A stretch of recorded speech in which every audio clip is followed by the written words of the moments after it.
본문에는 다윗 왕이 등장을 합니다. 다윗 왕 다 아시죠? 이스라엘의 첫 번째 왕이 사울 왕이고, 그 사울 왕의 원래 아들이 왕위를 이어받아야 되는데 다윗은 사울 왕의 아들은 아니었습니다. 사무엘이 다윗의 집에 가서 기름을 부어서 받은 것이 바로 다윗이었기 때문에 이 사울은 다윗을 좋아하지 않았죠. 처음에는 우리의 유명한 이야기 있죠. 다윗과 골리앗. 그래서 형들에게 이 도시락을 전달해 주던 그 전쟁터에서 골리앗이라는 아주 엄청난 거인에게 다들 두려워하고 있을 때 이 멋모르는 다윗이 하나님의 이름으로 이 돌을 던져서 이마에 맞춰서 쓰러뜨리는 이야기. 아마 그 이야기가 사울과 다윗이 처음 만나는 장면이었을 겁니다. 그런데 그 처음 만났을 때는 그 둘이 굉장히 좋았거든요. 그리고 나중에 사울이 잠을 이루지 못할 때도 다윗의 연주와 다윗으로 인하여 잠을 들 수 있는 아주 좋은 관계였습니다. 그런데 이 관계는 언제 깨어졌냐면 사울의 아들이었던 요나단이 왕위를 잇는 것이 아니라 다윗이 왕위를 잇는다라는 것을 알게 될 때부터였어요. 여러분들도 역사를 보시면 아시겠지만 이 왕권이 교체된다라고 했을 때는 피바람이 붑니다. 만약에 이 사울의 아들들이 다윗이 왕권을 교체했는데도 아들들이 남아있으면 또 다른 반란의 불씨가 되기 때문에 왕권이 만약에 대를 잇지 않고 교체되게 되면 모든 자녀와 3대까지 다 멸하는 일들이 일어나게 되죠. 그런데 성경은 참 이상한 이야기가 있습니다. 사울은 이 다윗을 죽이려고 그렇게 애를 썼는데 이 사울의 아들이었던 요나단과 다윗은 제일 친한 친구였다는 거예요. 여러분, 이게 믿겨지십니까? 어떻게 아버지는 다윗을 죽이려고 하는데 아들은 어떻게 다윗을 이렇게 사랑하고 목숨을 구해주고 맹세를 해서 그의 가족까지 살려주겠다고 하는가? 오늘 사무엘하 9장은 바로 그 일이 실제로 이루어지는 본문입니다. 그래서 사무엘하 9장은요, 제가 요약하면 이런 본문입니다. 사무엘하 9장은 요나단의 아들 무비보셋이 언약으로 인해 다시 재산과 명예를 되찾는 이야기다.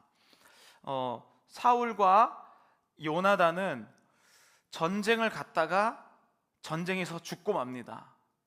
그래서 원래는 무비보셋이 왕위를 이어야 되는데 이 격변하는 시기에 무비보셋은 왕위를 잇지 못하고 결국에는 도망을 하게 되는 그런 신세가 되죠. 그래서 오늘 본문에 보면요, 7절에 이게 바로 오늘 이 요약입니다. 우리 함께 사무엘하 9장 7절 함께 읽어보도록 하겠습니다. 다윗이 그에게 이르되 무서워하지 말라. 내가 반드시 내 아버지 요나단으로 말미암아 내게 은총을 베풀리라.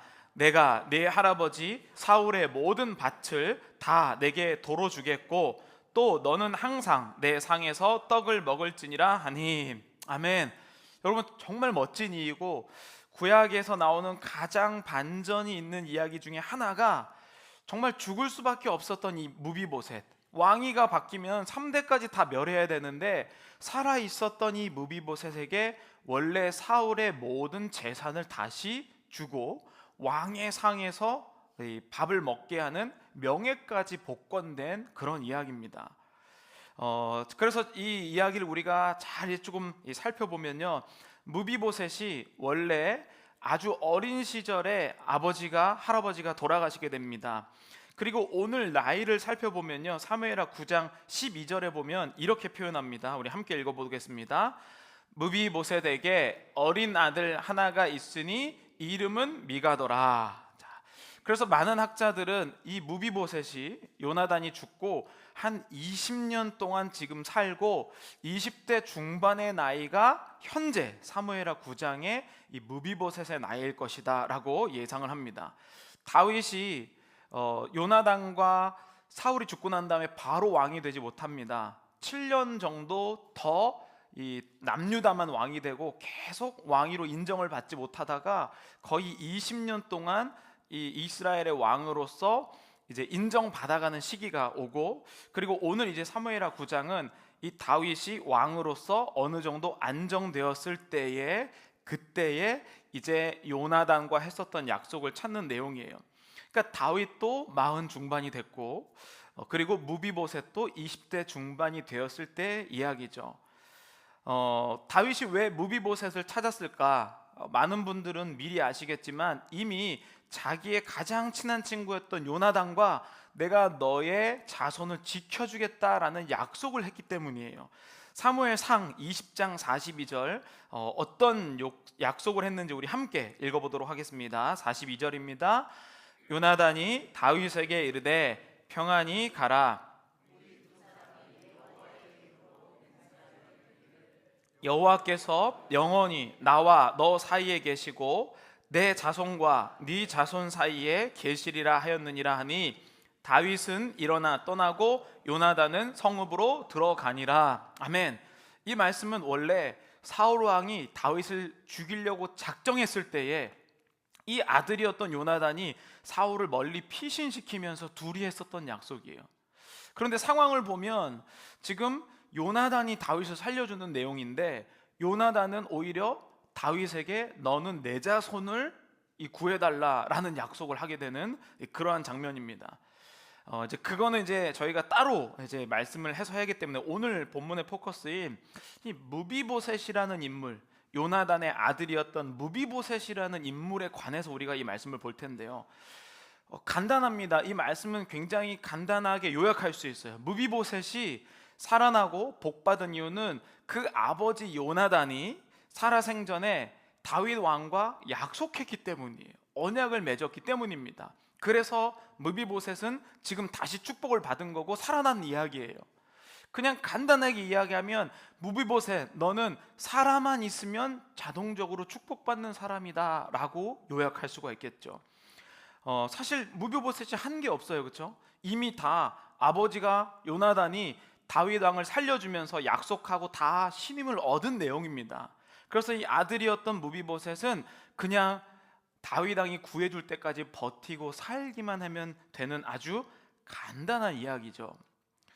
그런데 여러분, 성경에서 말하는 복, 성경에서 말하는 구원, 그것도 굉장히 간단하거든요. 이미 하나님께서 천지 만물을 창조하셨습니다. 여러분 믿으시죠? 안 믿으세요? 하나님께서 천지와 만물을 창조하셨습니다.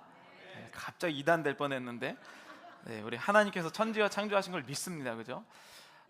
하나님께서 우리를 하나님의 형상대로 창조하셨음도 믿으시죠? 하나님의 형상으로 창조되었다는 것은 우리가 이 몸, 육체뿐만 아니라 하나님의 영적인 존재로 함께 창조되었다는 것을 의미합니다. 그러니까 나는 몸만 살아있는 존재가 아니라 원래는 하나님처럼 나도 영과 육이 함께 사는 존재였다는 거예요. 그런데 창세기에 보면 우리가 하나님의 명령을 불순종하였을 때에 우리는 하나님께서 네가 이 선과 악을 알게 하는 나무를 따먹었을 때 너는 정령 죽으리라 말씀하셨는데 그때 아담과 하와가 죽지 않죠. 육은 살았으나 영이 죽은 상태가 됩니다.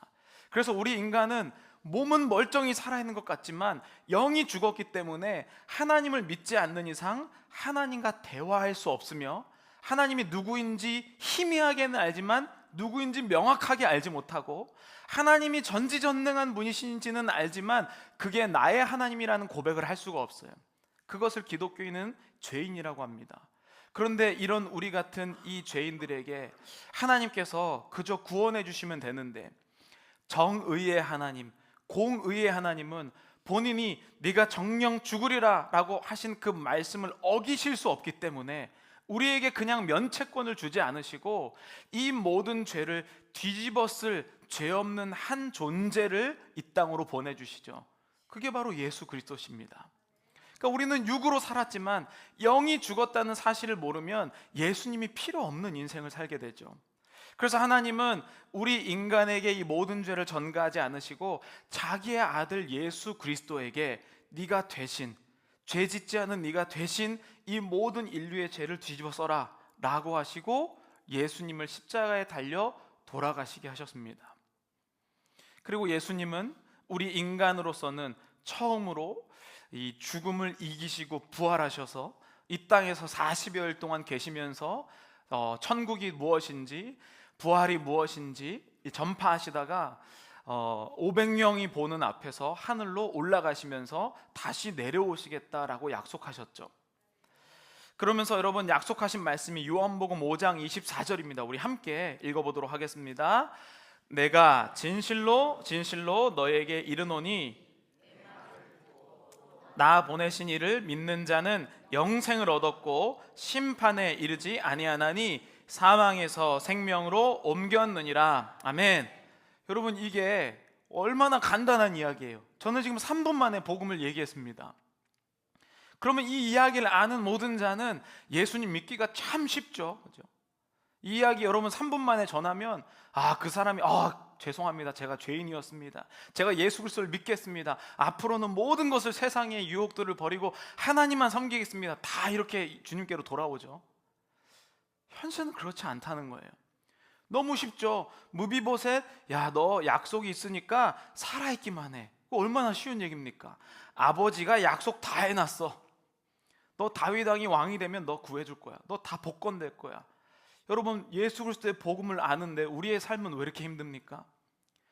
간단하게 말하자면 너무 쉬운 이야기 아니에요? 예수님이 나의 죄를 위해서 대신 돌아가셨고, 나는 그래서 영이 다시 살아났고 하나님과 대화할 수 있으며 이제는 영원히 죽지 않은 영원한 생명을 가지게 됐다. 이것만큼 쉽고 간단한 이야기가 어디 있습니까? 그런데 오늘 이 말씀을 보면 그렇지 않다는 거예요. 여러분, 이제 우리가 이 말씀을 무비보셋의 관점에서, 실제로 이 복음을 듣는 사람의 입장에서, 실제로 무비보셋이 어떻게 살았는지 입장에서 보면요, 간단하게 너 교회 와, 이게 쉽지 않다는 일을 알게 됩니다. 무비보셋은 태어나니까 할아버지가 왕이었어요. 이 이스라엘의 초대 왕이었습니다. 그리고 그때 엄청나게 이 나라가 강성해집니다. 엄청 큰 나라가 돼요. 그리고 그의 아버지 요나단은 용모도 아름답고 사람들에게 사랑받는 자였어요. 그러니까 자동적으로 왕의 손자, 왕손으로 태어났잖아요. 주변 아버지도 훌륭해, 할아버지는 왕이야. 이제 그냥 잘 살기만 하는 그런 인생 가운데 태어났습니다. 그런데 원한 건 아니었지만 이렇게 풍족하게 태어났다는 거예요. 그런데 하루아침에 이 천국같이 보이던 그 인생이 지옥으로 변하기 시작한 거예요. 왜냐하면 아버지와 할아버지가 블레셋과의 전쟁에 나갔다가 하루아침에 둘이 동시에 돌아가십니다. 아버지와 이 할아버지가 돌아가셨을 때, 왕과 왕자가 죽었을 때 그 집안은 어떻게 될까요? 쿠데타가 일어나게 되면 가장 먼저 죽여야 될 존재가 무비보셋인 거예요. 아니, 5살 때까지 자기의 인생은 축복받았고 천국같이 살고 있었는데 할아버지와 아버지가 죽으면서 순간 죽어야만 하는 인생으로 바뀌기 시작한 겁니다. 사무엘하 4장 4절, 이 무비보셋의 이야기를 이렇게 이야기합니다. 함께 읽겠습니다. 사울의 아들 요나단에게 다리 저는 아들 하나가 있었으니 이름은 무비보셋이라. 전에 사울과 요나단이 죽은 소식이 이스라엘에서 들어올 때에 그의 나이가 5살이었는데 급히 도망하다가 아이가 떨어져 절게 되었더라. 여러분, 이 원래 몸도 멀쩡하고 다 갖추고 부자에다가 출신 좋지, 근데 하루아침에 죽어야만 하는 존재. 이 당시에는 아시겠지만 이 두 다리를 절게 됐는데요, 왕권을 어차피 이어서 못 받습니다. 정상인이 아니기 때문에 어차피 살아있어도 왕위를 못 받는 신분이 된 거예요. 그럼에도 불구하고 무비보셋은 이 왕권을 다시 쿠데타를 일으킬 불씨가 되기 때문에 죽어야만 해서 도망가는 존재가 되고 말았어요. 여기 오늘 본문에 보면요, 그래서 이 무비보셋이 이렇게 도망갈 때에 이 사울 왕의 재산이 있었잖아요. 요나단의 재산이 있었습니다. 그러면 이 무비보셋의 신하들이 이 재산을 지켜줘야 돼요. 그런데 그 재산을 지켜야 할 아주 중요한 종 중에 하나인 오늘 본문에, 한국말로 이름도 참 부르기 좋죠. 시바, 그렇죠?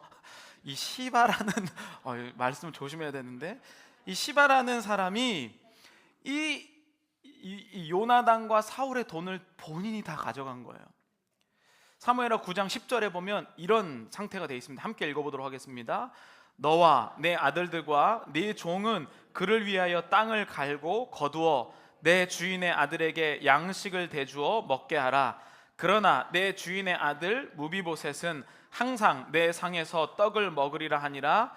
시바는 아들이 15명이요 종이 20명이라. 아니, 아들이 15에 종이 20명. 원래 다 무비보셋 건데 자기가 이것을 착복해서 자기는 엄청 떵떵거리게 살고 있으면서 이 무비보셋은 저 시골 구석에 묻어놓고 가난하게 정상적이지 못한 인생을 살게 하는 거예요. 여러분, 그러니까 이 무비보셋의 인생이 쉬웠을까요? 야, 너는 약속이 있으니까 앞으로 잘 될 거야, 걱정하지 마. 여러분, 위로가 되겠습니까? 5살 때 그 아버지의 약속이 기억이나 났을까요? 누군가는 이야기해 줬겠죠. 너 다윗왕과 한 약속이 있으니까 언젠간 다윗왕이 부를 거야.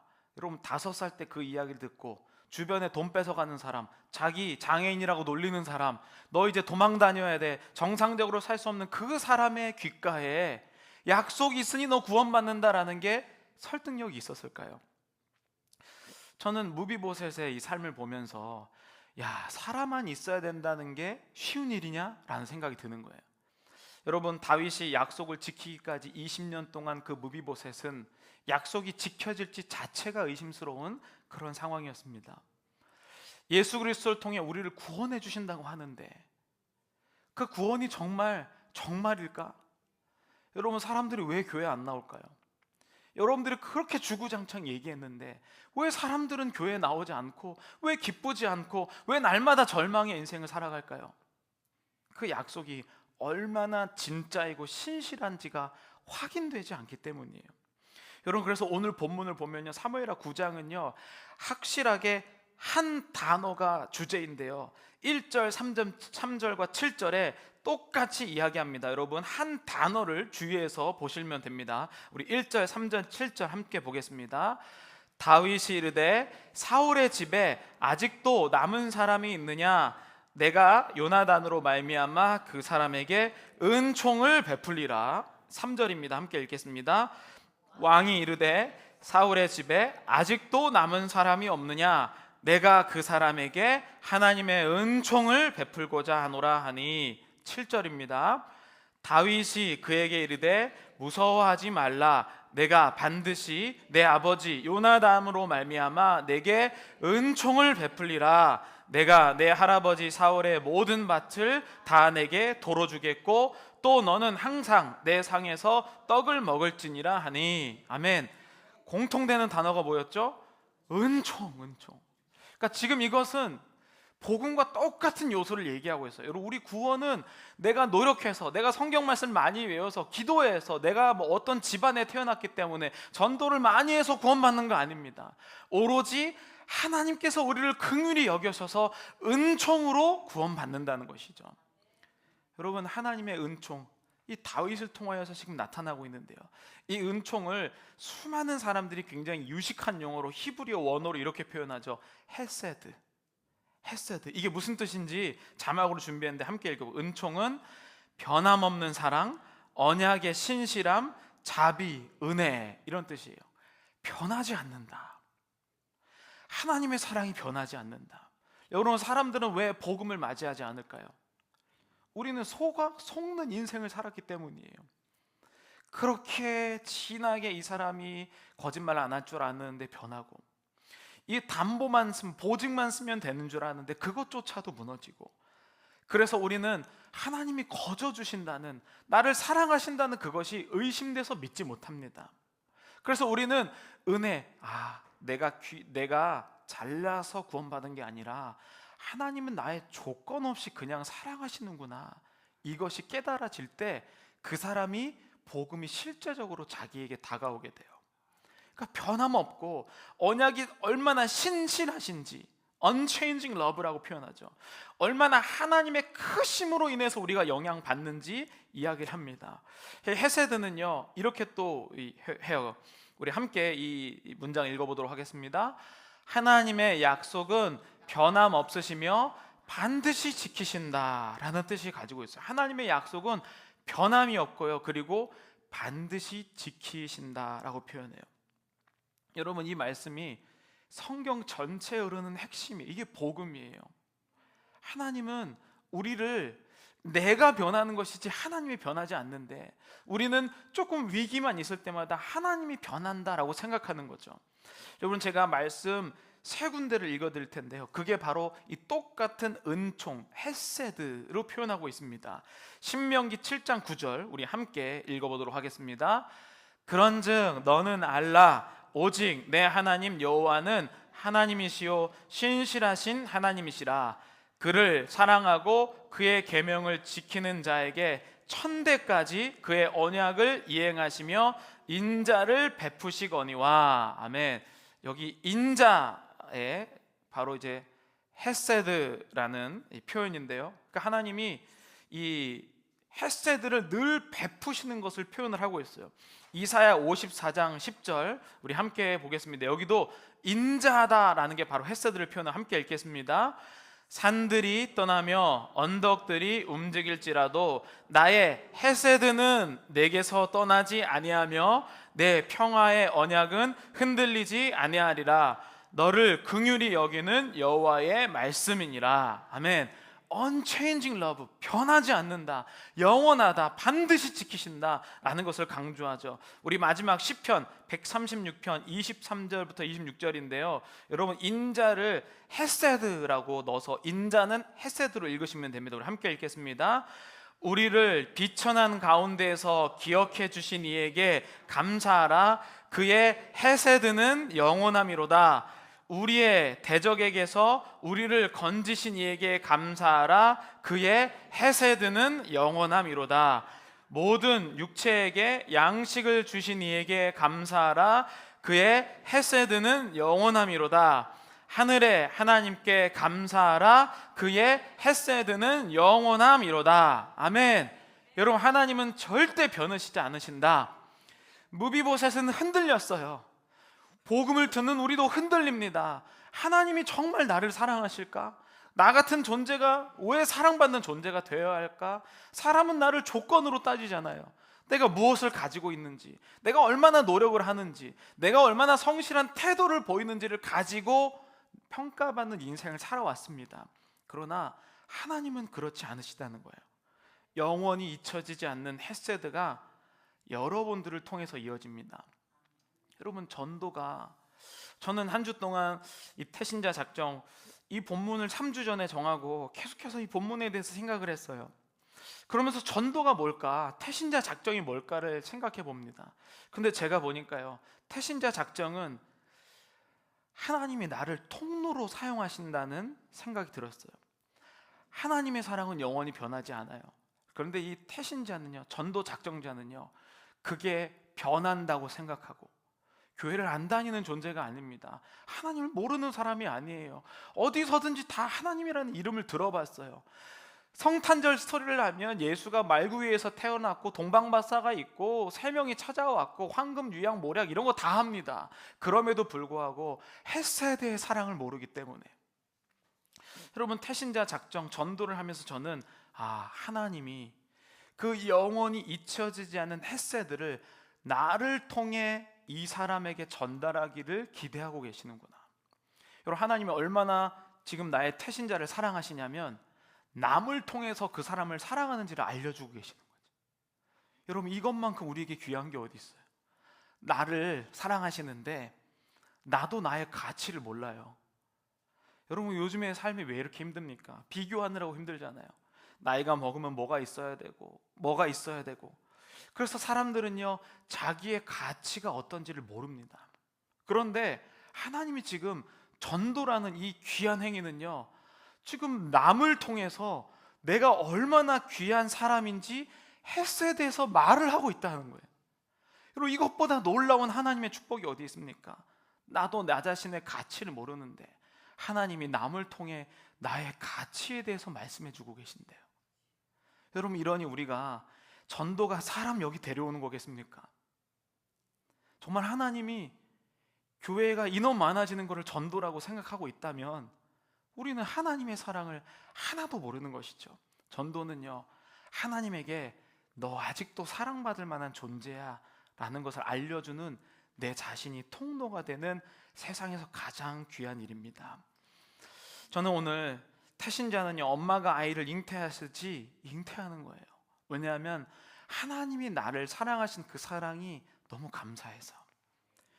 꿈쩍도 하지 않는 그들에게 사랑은 조건적이다라고 지금까지 몇십 년을 학습받아온 그들에게 사랑은 조건이 아니라 하나님의 약속이며 그 약속은 변하지 않으시며 영원히 너를 향해 있다라고 전달되는 통로가 바로 이 태신자를 잉태한다는 거예요.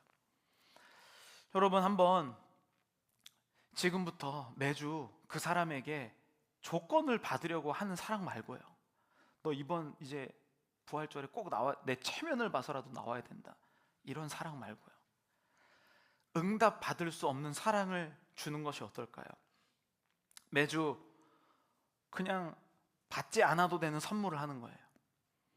매주 내가 응답받지 않아도 되는 그런 말씀 문구를 친필로 준다든지, 그 사람 만나기 어려우면 종이에 내가 직접 적어서 카톡으로 보내도 되잖아요. 사진 찍어서. 요즘에 사랑을 주려면 일들이 너무 많잖아요. 광고만 매일 오는 그 우체통에 내가 그 사람 집 앞에 가서 하나님이 너를 사랑하신다는 그 한 문장 넣어봐도 되잖아요. 우리는 사람들이, 여러분 교회 얼마나 오해하는지 아세요? 저 교회가 또 돈 벌려고 사람 부르는구나. 우리 사랑은 그런 값싼 사랑 아니잖아요. 하나님이 영원히 당신을 사랑하는지, 그것에 내가 쓰임받기를 원하는 그 통로. 저는 오늘 여러분들이 그 마음으로 이 태신자 작정하는 것에 이름을 썼으면 좋겠어요.